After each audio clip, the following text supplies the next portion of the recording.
February 2007, Shorthand Tamil Junior Grade. Get ready for the dictation. 10 seconds. 5 seconds. Start. பேரன்பு மிக்க பெரியோர்களே, சமூக நல ஆர்வலர்கள் கருத்தரங்கில் கலந்து கொண்டு சிறப்புரை என்ற முறையில் அரசின் நடவடிக்கைகளை எடுத்துரைக்கும் அரிய வாய்ப்பினை பெற்றமைக்காக நான் பெருமகிழ்ச்சி அடைகின்றேன்.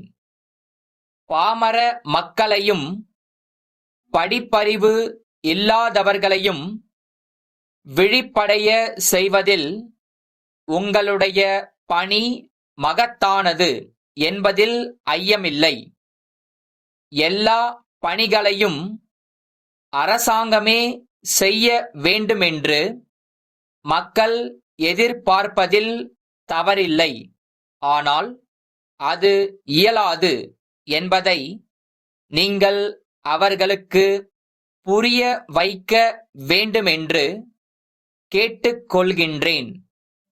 அனைவருக்கும் கல்வி என்ற திட்டத்தின் கீழ் அரசு முதியோர் கல்வியில் அதிக அக்கறை காட்டி வருகின்றது.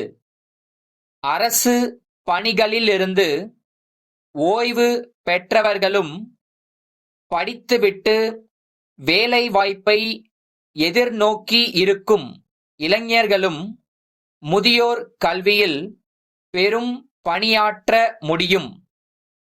ஒவ்வொரு சிற்றூரிலும் ஒரு பொது இடத்தில் அல்லது ஒருவர் வீட்டில் கற்பிப்போருக்கும் கற்போருக்கும் வசதியான ஒரு குறிப்பிட்ட நேரத்தில் பாடம் நடத்தினால் சிறப்பாக இருக்கும்.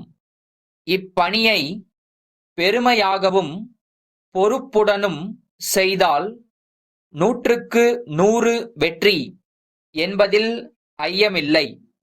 ஆகவே பெண்கள் இதில் அதிகமாக ஆர்வம் காட்ட முன்வர வேண்டும். அப்படியானால் தாய்மார்களும் தயங்காமல் வந்து பங்கு பெறுவார்கள் என்பதை தெரிவித்துக் கொள்கிறேன். பள்ளியில் படிக்கின்ற மாணவர்கள் அனைவருக்கும் அரசின் சார்பில் சீருடை வழங்க முடியவில்லை. அரசு வழங்கியது போக மீதியுள்ளவர்களுக்கு சமூக நல ஆர்வலர்கள், தர்ம சிந்தனையுள்ள செல்வந்தர்களை அணுகி அவர்களுடைய உதவியினால் சீருடை வழங்க ஏற்பாடு செய்யலாம். படிப்பறிவு இல்லாத பெற்றோர்களின் குழந்தைகளுக்கு மாலை வேளைகளில் எழுத்தறிவை ஊட்டலாம். இப்படி செய்தால் அரசின் செலவும் ஆசிரியர்களின் சுமையும் குறையும் என்பதை சுட்டிக்காட்ட விரும்புகிறேன்.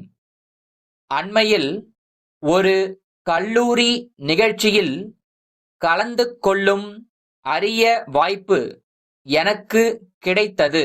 சமுதாயத் தொண்டில் ஈடுபாடு கொண்ட ஒரு பேராசிரியரின் முயற்சியினால் அக்கல்லூரி மாணவர்கள் அளித்த நிதியிலிருந்து அருகிலுள்ள ஊராட்சி ஒன்றிய பள்ளியின் 60 குழந்தைகளுக்கு சீருடை வழங்கப்பட்டதை பார்த்தேன்.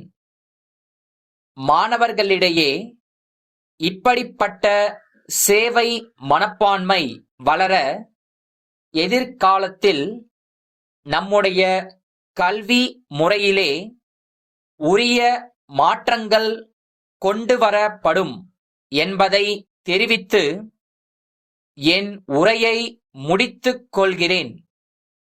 சென்னை பாரிமுனையிலுள்ள ராகவன் மின்னணு கருவிகள் நிலைய மேலாளருக்கு மதுரை தெற்கு தெருவில் இருக்கும் மதுரை வீரன் மின்னணு பொருள்கள் முகவரமைப்பு மேலாளர் எழுதும் கடிதம்.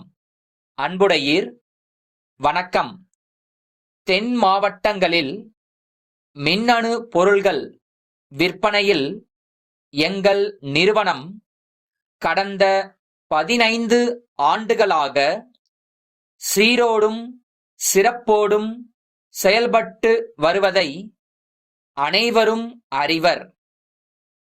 தொலைக்காட்சி பார்க்கும் வசதி, புகைப்படம் எடுக்கும் வசதி, செய்திகளை பதிவு செய்யும் வசதி போன்ற அதிநவீன தொழில்நுட்பங்களுடன் கூடிய தொலைபேசிகள் தங்களது நிறுவனத்தில் விற்பனை செய்யப்படுவதாக அறிகிறோம்.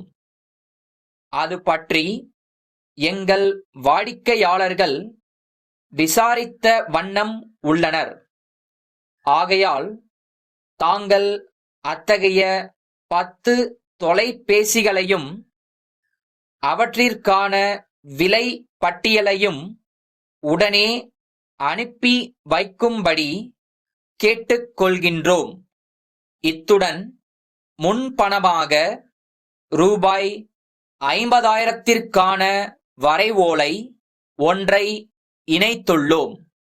தங்கள் நம்பிக்கையுள்ள